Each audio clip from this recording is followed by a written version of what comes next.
It is hockey night at the Rochester Institute of Technology as the hometown Tigers wrap up their two-game set with Bentley University here at the Gene Polisseni Center. Number 23, Darren Brady, had a goal last night for RIT. He's one of three freshmen on that blue line that have seen their playing time increase dramatically over the last month because of the absence of the Norrish twins. You are watching RIT Sports Zone pre-game live presented by Taylor the Builders. There's plenty to get to over the next half hour, including highlights, live interviews, and a jersey retirement for an all-time great here at RIT. Good evening, I'm Kevin Roach. We're so glad you could join us here tonight for RIT Sports Zone pre-game live. We welcome our viewers watching online and throughout Western New York on Time Warner Cable. If you have been following the RIT hockey program over the year, you know that the last month the storyline has been the rash of injuries that have plagued this Tiger roster. Let's get you caught up on it. Once again, Chase Norrish is out for the season with a lower body injury. His brother Brady will not dress again tonight as he is now missed a month of action with an upper body injury. Ryan Kruper re-aggravated his injury in practice the other day, so he remains sidelined, as do Todd Skirving and Alex Perron-Fontaine. Last night, the Tigers looked to snap a three-game slide against a Bentley team they swept earlier this year. First period, Falcons would strike first on the power play, where they have been red hot as of late. Jonathan Dabian gets behind the Tigers' defense and puts it over Mike Rotolo's shoulder. Bentley had a 1-0 lead. RIT have their chances. Garrett McMullen, a couple of good looks in front. Can't get it to go. Max Makowski's backhander would go wide. Mike Rotolo would keep the Tigers in it. Max French on the breakaway here, and Rotolo stops the backhander to keep it a one-goal game after the first. Second period, Tigers, they'd come alive. Matt App, the shot, Caleb Cameron, the rebound as he lifts it up and over Aiden Polino. His sixth on the season to tie us at 1. Less than 2 minutes later, Abbott Gerdukis with his head up. He finds Darren Brady, who gives the Tigers the lead. Thanks to his third goal on the year, RIT was up 2-1. Controversy late in the period. Bentley's Tyler Dureski appears to interfere right there with Mike Rotolo as Rotolo loses his stick, and Bentley puts in the rebound for the goal. RIT says, wait a minute, they call timeout. They ask for a review as they challenge it, but after review, it would be upheld, and the game would be tied at 2 after 2, a tough break for the Tigers right there. Third period, Bentley on the power play again. They cash in. Drew Cullen deflects it by Rotolo. Bentley 2 for 2 on the power play. Falcons with at least one power play goal in 6 of their last 7 games. RIT would get a power play, but look at Aiden Polino. He was blocked in front, but still snags it for his save. 34 on the night for him last night. Then final seconds, multiple chances for RIT. Caleb Cameron had one in front, couldn't get a stick on it. And then late, Cameron all alone, but he would lose his footing in the final seconds as time expires. The Tigers lose their season-high 4th straight by a final of 3-2. Definitely think it's frustrating. Obviously, we got to just keep pounding away at the puck here and, stick to the simple things. I think, throughout the weeks here, it's definitely been hard on us, but I think we know deep down that we are better than this, so we just got to keep going. Yeah, I think we just got to be more desperate, going to the net hard, and just getting pucks and getting our stick down hard, like beating other guys to the net. That's just all it takes, just the will to win the game, and that's what we're lacking right now. You look at the injuries, and we've talked about it the last few weeks now, 4 straight losses. Things are getting really tight. The season's winding down. How much does this stretch test the heart of this team? Definitely. It's huge for us, especially with the injuries. We're definitely missing some key guys, but that gives opportunity for other guys to step up.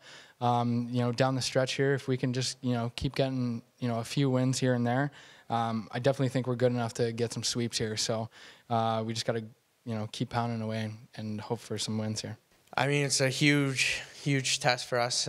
We got to have some good character here, and, you can't let losses get you down, and hopefully we can come back with a win tomorrow night and get things going into playoffs. And so, as I mentioned, RIT has now dropped 4 straight in conference for the second time this season. They also lost 4 in a row back in early November. Tigers once again out shooting their opponents, but they just haven't been able to find the back of the net.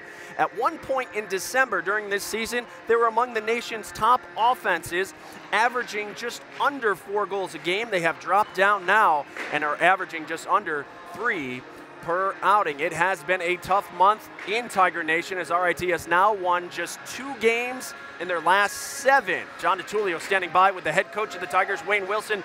who's hoping to prevent this current losing streak from reaching a season-high 5 games here tonight. John? No doubt about it, Kevin. Hey, Wayne, your team has been struggling in terms of wins. What's the message as you hit the ice and pretty much a must-win against Bentley? Well, for us, we got to stick with it. I don't think we've played poorly, but we haven't fought through to the other side type of thing. We've got to be a little bit more desperate than what we are right now to get the goal or prevent the goal, because we're teetering. We're in every game, and you just got to be, with the exception of one. We've been in every game, but we've got to find a way to get the go-ahead or get it from 1 goal to 2 goal spread or prevent a goal. And our penalty killing's got to show up as well. You mentioned the penalty kill. Injuries, certainly, you can use as an excuse, but what's been the other problem? What's been the major problem, certainly with the penalty kill? The penalty kill, it's been different things every game. It hasn't been a schematic type of problem where anything's been a common problem. Last night we killed really well in the zone. We've actually, as we've tracked things, we've cleared the puck 34 of 37 times successfully.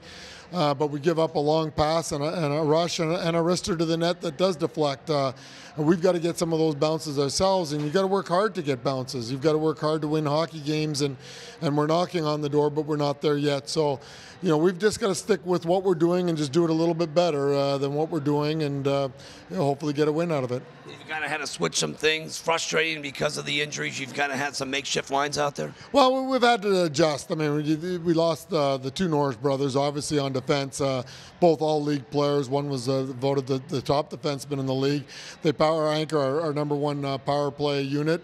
I think the power play was actually pretty good last night. We generated some offense, and like I said, we were 6 for 6 in our entries, which sometimes you have problems with that. There's some pauses with that. But I think power plays are just missed opportunities if you don't score. Penalty kill, if you mess up on that, it goes up on the score clock, and we've got to do a better job.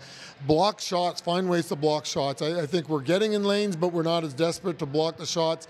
If they move their feet, we've got to adjust to it as well. So there's all those type of things that we're looking for, and I think just a positive attitude. Tonight we've got to come out with a lot of energy and get the ball rolling right off the get-go like we did last night. And last night we didn't score. We needed to get some goals in the first period when we played so well, and we end up being down 1 going into the period when we should have been up 1 or 2 goals instead. So we've got to fix that. All right, Wayne, thanks so much. Good luck tonight against Bentley. That's head coach Wayne Wilson for a preview of the Bentley Falcons. Let's send it over to Stacey Pengen. Stacey? Yeah, thanks, John. On the flip side of things, RIT has been really struggling with the penalty kill.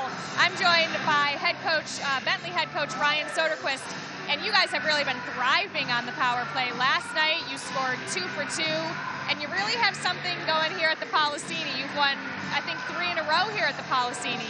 Obviously looking for another one. Yes, we were very fortunate last night. I thought our power play did a nice job being 2 for 2. Since Christmas break, we came back. We've been running about 35% on the power play. So we've been very strong in that area lately. Are you planning on sort of relying on that again tonight, or what's your game plan tonight? No, our game plan is to play 1 period at a time. I thought that we did a good job with that last night. I thought, each period we came out last night, RIT had a big push right to start, and then we answered. So we just want to take it 1 period at a time. RIT's really been peppering your goalie with some, good shots, but your goaltending has been phenomenal, a young goalie at that. Yes, Aiden did a great job last night. I think we did a really good job keeping them to the outside. We gave them a lot of perimeter shots and did a good job of cleaning up second chance opportunities. So we don't mind giving up the shots as long as they're from outside. Thanks, Coach. Good luck. Back to you, Kevin. All right, Stacey, thank you so much. Well, as we mentioned last night, the Atlantic hockey standings are as tight as they've ever been. Canisius is on a roll, and they have now won 5 straight after pulling off a sweep of AIC today. They're 2 points ahead of Air Force at the moment. Air Force hosts Army tonight. RIT now tied for 6 with Holy Cross. Bentley hoping to pull into a tie with the Tigers with another win here tonight. Well, still to come on the program, RIT honored one of its finest hoop players in the history of the program here today. Oh, everybody's excited about it. Plus, the RIT women's hockey team hope to break out the brooms against Lindenwood. Highlights are on the way. You're watching RIT Sports Zone pre-game live.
Welcome back to RIT Sports Zone pregame live. It is RIT Sports Zone night at the Policini Center. The first 1,000 fans here tonight receiving a Sports Zone drawstring bag on their way into the game. Well, the RIT women's hockey team has been playing its best hockey since the calendar flipped to the new year. Today they went in for the sweep against conference foe Lindenwood here at the Policini Center. Tigers looking to take 3 of 4 against the Lady Lions this year. It was a scoreless game until the late in the third, under 10 minutes to play. Mackenzie Stone the shot. Reagan Rust is there to put in the rebound, her first goal on the season, a big one as RIT took a 1-0 lead. Jenna DeYoung was spectacular for the second straight day in the net. Yesterday she recorded her first collegiate shutout. Today she got her second, stopping all 26 shots she faced. Scott McDonald on pregame live last night, sporting the orange vest. He picks up career win number 200. RIT holds on for the 1-0 win.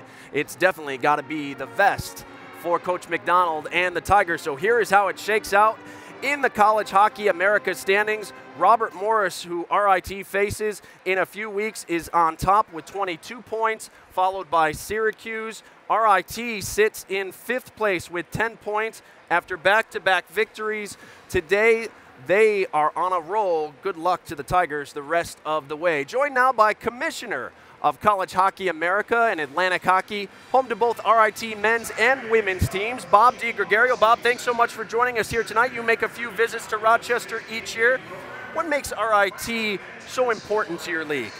Well, I think, one of the reasons we went after RIT to join in both the men's and the women's league was their history in hockey and their commitment to the hockey. The years it was Division II, Division III, and they came to us. We had great meetings. They were solid on making the commitment to go to Division I, and they obviously, by the new facility and their commitment to both their men's and women's hockey program, have done that, and they've been a great member for the league. And the Atlantic Hockey League has found a home here in Rochester since 2007 with the postseason tournament. You signed a deal in the offseason or just a month ago that you're going to keep it here through the 2018-19 season. Why is Rochester a good fit for the league tournament, and have you given any thought to maybe rotating it once again now that teams like Sacred Heart and AIC are playing in pro rinks? Well, the problem with that is you'd have to do predetermined sites. Sure. And what we've done for the past 7 years is we've started to build a history and a track record at the Blue Cross Arena in Rochester. One of the reasons, to be perfectly honest, Kevin, when we came here, we had gone to other venues. And the fact that the city of Rochester, Jeff Calkins and people at the Blue Cross Arena offered us a great deal, and they have bent over backwards time and time again.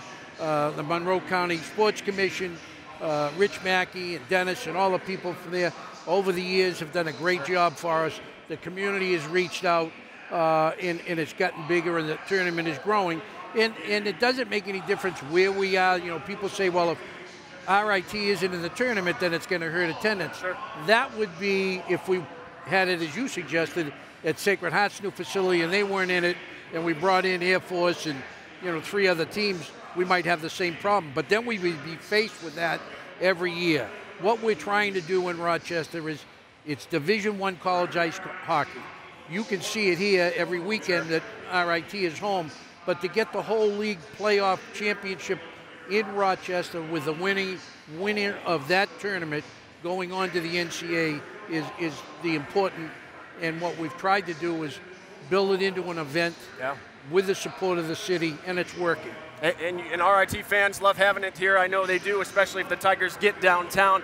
Quickly, looking at the Atlantic Hockey Conference, what about the parity? The coaches are even talking about they've never seen it this tight. What do you think? Well, I think may not be as this tight, but it's always been tight. Yeah.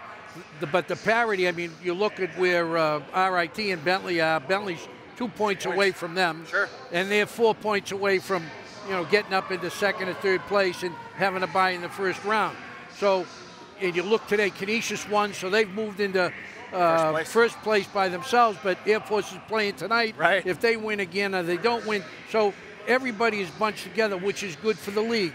And you have to give credit to the directors of the league. When they came together with the league and they formed the league, they did a strategic plan. And part of that plan was they were going to leave nobody behind. Sure. So they brought the league, everybody along together. Scholarships moved, new facility at RIT, Bentley University building a brand new facility, AIC making a commitment to play at the Mass Mutual Center, Sacred Heart playing at the Webster Bank, everybody changing lighting, new dashboards here, new seating here. Everybody's investing in their hockey program and trying to make it better. In addition, they've now gone to 18 scholarships. Yep. So they will be the same as every Division I hockey league. We will be at the max, everybody in 4 years. So we're on equal footing now. So there's no more negative recruiting against Atlantic Hockey by saying, well, that's the cost containment league. That's the league that doesn't have all the scholarships. We're as good as everybody else. And we've been proving it on the ice. Yep. If you look at this year's non-league competition, this is our best year since the conception of the league against non-league opponents. And we're looking forward to it the rest of the way. Thanks so much for so. joining us here tonight on Pregame Live. We look forward to the rest of the season in both conferences. Well, still to come on the show here tonight, you're looking at what was the only RIT retired jersey. We'll tell you who joined Christine Pierce in that exclusive club next. You're watching RIT Sports Zone Pregame Live.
Back here on RIT Sports Zone Pregame Live, face-off between Bentley and RIT at 7:05. Two guys that will have the call for us, as always, here tonight, Gene Battaglia and John DeTulio. Oh, guys, we need a win here tonight if you're an RIT fan. Yeah, looking for the sweep tonight, or the split, Kevin, after last night losing to Bentley. And, you know, John, the injuries, certainly you can use that as an excuse, but the fact is, it's showing up in special teams. When you don't have the Norrishes on the power play, when you don't have a Todd Skirving on penalty kill, when you don't have an Alex Bromfontaine on penalty kill, the injuries are hurting this team. There's no question. And when you look at the power play or the penalty kill, the power play opportunity for the opponents, they've been lighting the lamp at an enormous clip. Guys going to have to step up. You're going to have to block shots. You're going to have to get down and dirty. Get your keister on the ice and start blocking some shots. They got to play desperate tonight. If RIT plays desperate, great energy, they should get the win. The Tigers, what do they have to do tonight, John? Well, it starts, it's very simple. The penalty kill, 8 of the last 13 power play opportunities have come up with a goal. I'm talking about opponents, including 4 of the last 5. Max French, if you're Bentley, he's been frying opponents, French frying opponents his entire career. 60 career goals, one of their best players. Keep him in check. If you're Bentley, you need him to have a big game. And I think to get their mojo and confidence, fast start is a must tonight for Wayne Wilson's team. John, are you surprised at all? Polino is not getting the call in goal.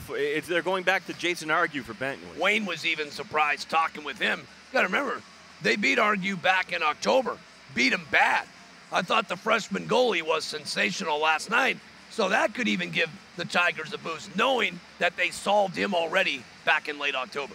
Puck drop coming up at 7:05. Kevin, can't wait tonight. See if the Tigers can snap this losing streak. Yeah, we're looking forward to it. We'll see you then, guys. Thanks so much. Well, RIT has been competing athletically since the early 1900s. Over those last 100-plus years, many of the Tigers' best have been honored with enshrinement into the school's Sports Hall of Fame.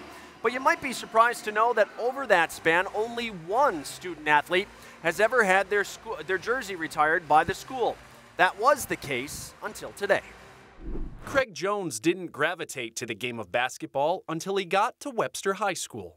I didn't really play that much basketball until I was maybe a sophomore in high school, and then I started playing and kind of doing well at it. I think my senior year in high school, I made all grade at Rochester, and some of the local high school coaches didn't think I was that deserving of that.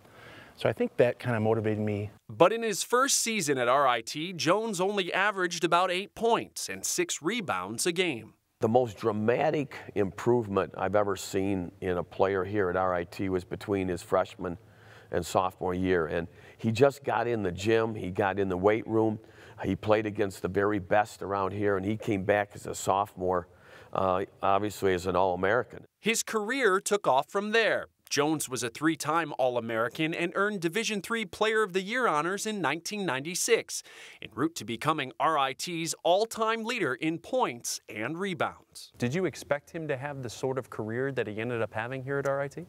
Honestly, no. If you ever watch Craig play, whether it be in college or high school, he might not impress you with all the, dazzle and glitz. He just got the job done. How much do those records mean to you? It's an honor for our whole team to have those, because we played together and they were a huge part of my success. And so I think the records are nice to have. I don't think they'll always be there. As Coach McVeigh said, there is a player right now playing that might come pretty close to that scoring record. So records are made to be broken, and it's nice, but I don't expect them to be there, years down the road. Earlier today at the Clark Gym, in front of his former coach, teammates, family, and Tiger faithful, Craig Jones's number 33 jersey was retired.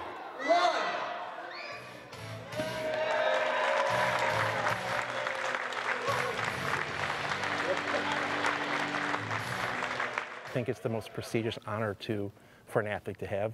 The 3-time All-Americans, Player of the Year.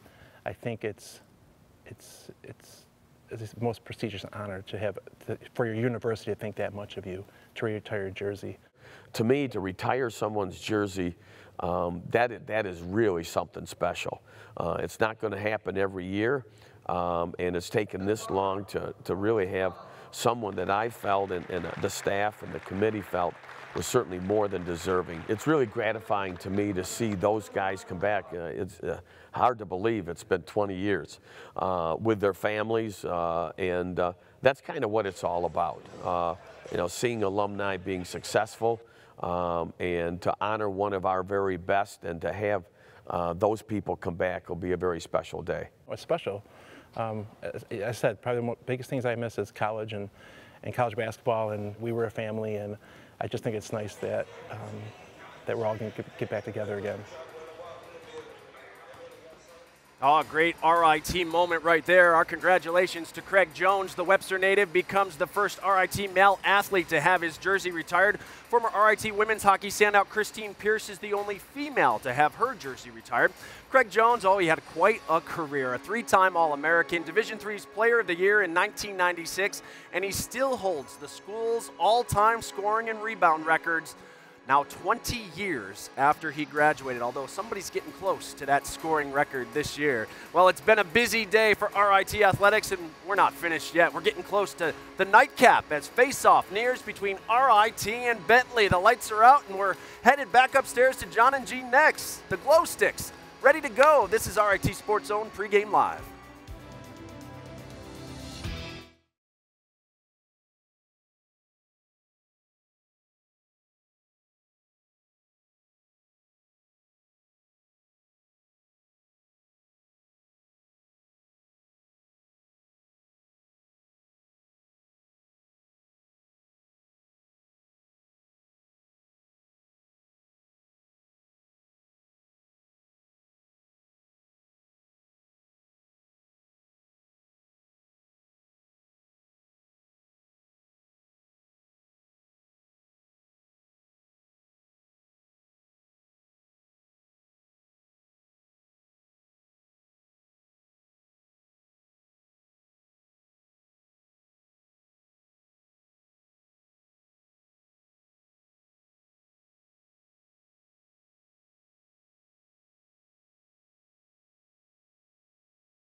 Back here at the Policini Center on the campus of the Rochester Institute of Technology, where it's not only Sports Zone night, but the students are getting in free tonight thanks to Student Affairs. Well, if you haven't been out to the Policini Center yet this year, time is running out on you. Only 4 regular season games remain after tonight on the schedule as Holy Cross and Air Force come to town in February. You can purchase tickets for as low as $6 by visiting the Policini Center box office by calling 475-4121 or go online to rithockey.com. Tigers visit Robert Morris next weekend, so that we won't be back with you until February 10th and 11th when the Tigers host the Crusaders of Holy Cross. Our coverage kicks off at 6:30 with RIT Sports Zone pregame live presented by Taylor the Builders on Time Warner Cable Sports, Channel 26. Well, that does it for yet another edition of RIT Sports Zone pregame live. Thanks so much for watching. Up next, John, Gene, and Stacy join us as RIT wraps up its series with Bentley. Enjoy the game, everyone.